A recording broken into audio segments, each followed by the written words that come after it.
2025 May 7 conclave നടക്കുന്നതിന് മുമ്പ് തന്നെ ചിക്കാഗോയിൽ കോൺക്ലേവ് നടത്തി പാപ്പയെ തിരഞ്ഞെടുത്ത സംഭവം ഇപ്പോൾ സമൂഹ മാധ്യമങ്ങളിൽ വൈറലാവുകയാണ്.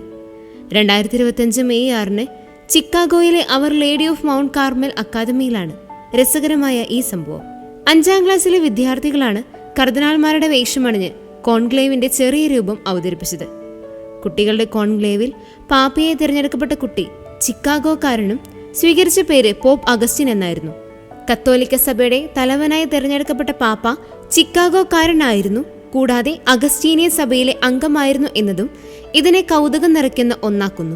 We just did like some little thing about the conclave, and we really wanted to make our students here at Our Lady of Mount Carmel Academy understand. And I didn't really think I was going to win, but here I am. It's very exciting, but I also got to remember to stay a little bit humble, not to get too like brag or too overexcited. But I think they made a pretty good choice.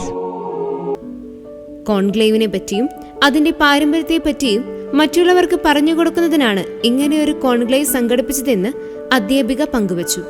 പുതിയ പാപ്പയെ തിരഞ്ഞെടുക്കാൻ കർദിനാൾമാർ cysteine ചാപ്പലിൽ പ്രവേശിക്കുന്നത് മുതൽ ഓരോ ചടങ്ങുകളും വിവരിച്ചുകൊണ്ടാണ് കുട്ടികൾ mock conclave സംഘടിപ്പിച്ചത്. ഓരോ കർദിനാൾമാരും മറ്റൊരു കർദിനാളിനെ വോട്ട് രേഖപ്പെടുത്തുന്നതും കർദിനാൾമാർ രേഖപ്പെടുത്തിയ ബാലറ്റ് പേപ്പറുകൾ ഓരോരുത്തരായി വന്ന് പാത്രത്തിൽ നിക്ഷേപിക്കുന്നതും പുതിയ പാപ്പയെ തിരഞ്ഞെടുത്തതിന് ശേഷം വസ്ത്രം അണിയിക്കുന്നതും വെളുത്ത പുക വരുന്നതുമെല്ലാം കുട്ടികൾ അവതരിപ്പിച്ചു. സെന്റ് പീറ്റേഴ്സ് സ്ക്വയറിലെ ജനക്കൂട്ടത്തെ അവതരിപ്പിക്കാനും കുട്ടികൾ മറന്നില്ല.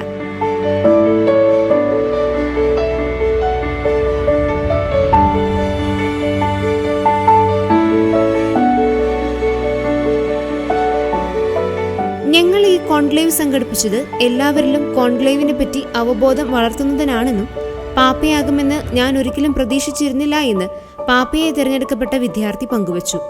കുട്ടിക്കൂട്ടത്തിന്റെ ഈ മോക്ക് കോൺക്ലേവ് ഇപ്പോൾ ലോകം ഏറ്റെടുത്തിരിക്കുകയാണ്. ചിക്കാഗോയിലെ ഈ സംഭവം വത്തിക്കാനിൽ നടന്നതിന്റെ മുൻ ആവിഷ്കാരം തന്നെയായിരുന്നു.